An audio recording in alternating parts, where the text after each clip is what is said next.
Go find your basket of fruit and pick out an apple you think looks good.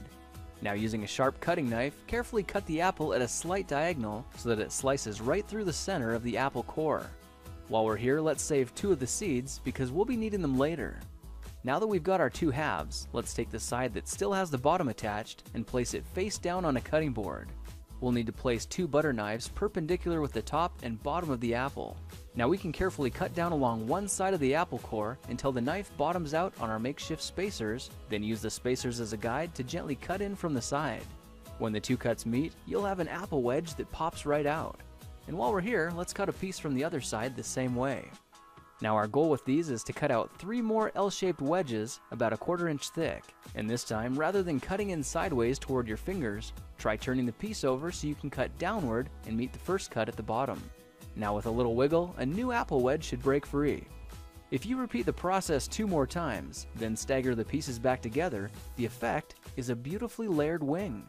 Now just cut the other piece the same way and your swan's body should look like this.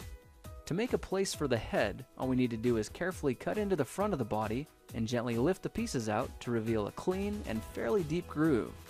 At this point, we can go ahead and grab the other half of the apple and place it between the butter knives like before, but this time we're just going to use them as spacers to cut an even slice off the bottom.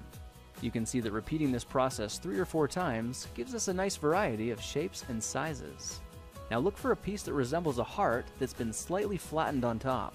All it takes to form the swan head is 3 strategic cuts with a knife.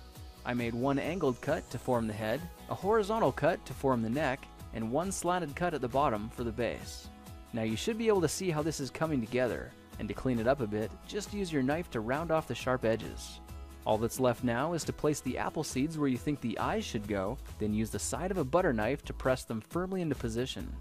When both eyes look good, simply drop the neck into place, and you're done. You've just created a beautiful and decorative apple swan. I spritzed mine with a bit of lemon juice to help prevent it from turning brown, then put it on display to show off for our dinner guests later that night. If you try using different apples, you'll get a nice contrast of colors, and every bird will look a little bit different.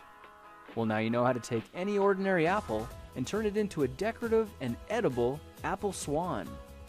If you like this project, perhaps you'll like some of my others. Check them out at thekingofrandom.com.